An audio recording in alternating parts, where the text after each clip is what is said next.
ইন্স্যুরেন্সের কথা না বলাটাই হয়তো ভালো, কারণ এমনই একটা দুর্ভাগ্যজনক ইন্ডাস্ট্রি যেটা 1% নয় আমাদের জিডিপির, এবং এখানে আমাদের পার্টিসিপেশন অফ মানে জনগণের পার্টিসিপেশন যদি আমরা দেখি সেটাও কিন্তু 2%-এর মতো, যেটা কোনো মতে গ্রহণযোগ্য নয়।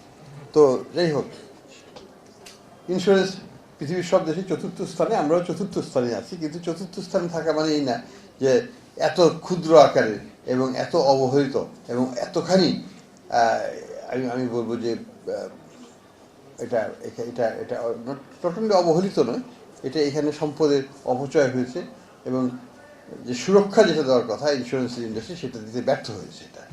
এবং যখন যখন টাকা তুলতে যায়, ইন্স্যুরেন্সের কাভারেজ নিতে যায় বা কোনো একটা বিপদ হয়, তখন কিন্তু ইন্স্যুরেন্সের সাপোর্টটা পাওয়া যায় না, কারণ এই খাতের দুর্বলতার জন্য। আপনাকেই বলছি, ইন্স্যুরেন্স করলে সিটিতে সুরক্ষা পাবেন নিশ্চিত। তো যাই হোক, আমাদেরকে এই স্ট্রাকচারটাই চেঞ্জ করতে হবে আলটিমেটলি।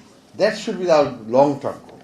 এটা একদিনের নয়, 2 দিনের নয়, 10 বছরের নয়, হয়তো আরও দীর্ঘ সময় লাগবে, কিন্তু স্ট্রাকচারাল এই ইমব্যালেন্সটা এটাকে আস্তে আস্তে ঘুরিয়ে ফেলতে হবে। এটা না হলে পরে আমাদের ব্যাংকিং খাত যেটার উপর আমরা নির্ভরশীল সেটাও কিন্তু ঠিকভাবে দাঁড়াতে পারবে না। আমি আসছি কেন, পৃথিবীতে যদি আমরা ফাইন্যান্সিয়াল সেক্টরের সাইজটা দেখি, আমরা দেখি সাধারণত একটা রেসপেক্টেবল দেশে একটা ফাইন্যান্সিয়াল সেক্টরের বড় সাইজ হচ্ছে 100% অফ জিডিপি।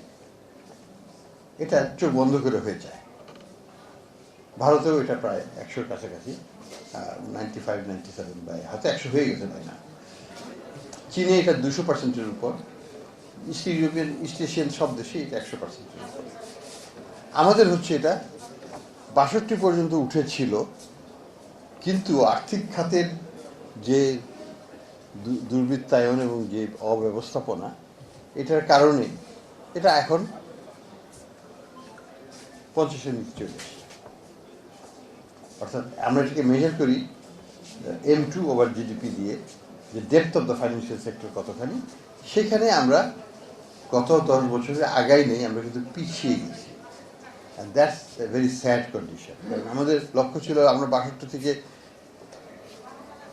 72-এ যাবো, 72 থেকে 82 হয়ে 95 হয়ে 100-র দিকে যাব। এটা না যে আমরা 62 থেকে 50-এর ঘরে চলে আসলাম, এখন 50-এর নিচে চলে এসেছি। তো এই জায়গাটায় এটা ইটস এ রিফ্লেকশন, মানে শরীর খারাপ হলে জ্বর হয়, জ্বর হওয়ার লক্ষণ। তার মানে হচ্ছে যে আমাদের খাতটা প্রসারিত এবং গভীর, ডেপথ অ্যান্ড ওয়াইড দুই ক্ষেত্রেই সংকুচিত হয়ে গেছে। অর্থাৎ গভীরতাও হারিয়ে ফেলেছে, প্রসারণ থেকে এটা সংকুচিত হয়ে গেছে। কাজেই আর্থিক খাতের স্বাস্থ্য যে ভালো নয় এটা বলার অপেক্ষা রাখে না, এবং পৃথিবীর অন্য সব দেশের তুলনায়, আমাদের মতো কম্পারেবল দেশের তুলনায় আমরা অনেক অনেক পিছিয়ে আছি, সেটারও বলার অপেক্ষা রাখে না। আমরা যদি এখন ব্যাংকিং খাতের দিকে শুরু তাকাই, যেটা আমাদের 1 নম্বর কম্পোনেন্ট, আর্থিক খাতের একটা সবচেয়ে বড় স্তম্ভ, সেটার দুরবস্থার একটা কারণ কিন্তু যে আমরা অন্য দুটো মার্কেটকে ডেভেলপ করতে পারি। তার ফলে কি হয়েছে, ব্যাংকিং খাতের যে জিনিসটা ফান্ডামেন্টাল ইস্যুটা হচ্ছে ডিপোজিটের কাছে টাকা নেবে, সেই টাকা দিয়ে লোন দেবে, লোন দিয়ে ব্যবসায়িক কার্যক্রম চলবে। ব্যাংকিং খাত কিন্তু দীর্ঘমেয়াদী লোন দেওয়ার জন্য সেভাবে প্রস্তুত নয়। ব্যাংকিং খাত থেকে ইন্ডাস্ট্রিয়াল ডেভেলপমেন্ট হবে, আমাদের লং টার্ম ফান্ডিং হবে, এটা আশা করাটা ঠিক নয়। কারণ ব্যাংকিং খাতে ডিপোজিট হচ্ছে 1 বছর কম সময় থেকে 3 বছর পর্যন্ত, সাধারণত খুব বেশি হলে 5 বছর হয় কিছু কিছু ক্ষেত্রে। এই টাকা এই ডিপোজিটের ম্যাচুরিটি স্ট্রাকচার দিয়ে আমি যদি 25-20 বছর বা 15 বছরের লেন্ডিং প্রোগ্রামে যাই, there will be always a serious mismatch problem. এবং আপনারা যদি লোনগুলোর স্ট্রাকচারিং দেখেন, ব্যাংকগুলো কি করে, লোনটা দেয় 5 বছরের জন্য, কারণ তার তো ম্যাচুরিটি স্ট্রাকচার 5 বছরের বেশি নাই।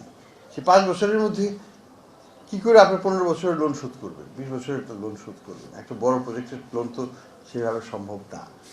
কাজে যে জিনিসটা যাকে করা দরকার সেই জিনিসটা সে করছে না। এটা করার দরকার ছিল বন্ড মার্কেটে, বন্ড মার্কেটে আপনি 30 ইয়ার বন্ড ইস্যু করেন, 20 ইয়ার বন্ড ইস্যু করেন, 15 ইয়ার বন্ড ইস্যু করেন, সেখান থেকে ফান্ডিং হতে পারে। অথবা স্টক মার্কেট, যেখান থেকে ইকুইটি পার্টিসিপেশনের মাধ্যমে ইনডিফিনিট পিরিয়ডের জন্য আপনি ফান্ডিং পেয়ে যাচ্ছেন জিরো কস্ট। তো এই জায়গাগুলোতে আমরা কিন্তু ডেভেলপ করার কারণ করতে না পারার একটা কারণে আমাদের ব্যাংকিং খাতের উপর একটা, আমি বলবো, অযাচিত অনাকাঙ্ক্ষিত একটা চাপ সৃষ্টি হয়েছে যে ব্যাংকিং খাতকে দিয়েই সব কিছু করতে হবে, ডেভেলপমেন্ট করতে হলে ব্যাংকিং খাতকে দিয়েই করতে হবে। উপায়ও নেই আমাদের, কারণ অন্য খাতগুলোকে দিকে তো আমরা নজর দেই নেই, আমরা সেগুলোকে তো আমরা প্রতিষ্ঠা করতে পারি নাই। কাজে আমাকে অবশ্যই ব্যাংকিং খাতের উপরে ডিপেন্ড করতে হয়েছে। সব সরকারই করেছে, আমরাও করছি, এবং এটা ভালো ফল আনবে না। ইন দ্য লং টার্ম আমাদেরকে বন্ড মার্কেটের দিকে যেতেই হবে, যেটা নাম্বার 1 ইন দ্য ওয়ার্ল্ড। আমাদেরকে স্টক মার্কেটের দিকে যেতে হবে, যেটা নাম্বার 2 ইন দ্য ওয়ার্ল্ড।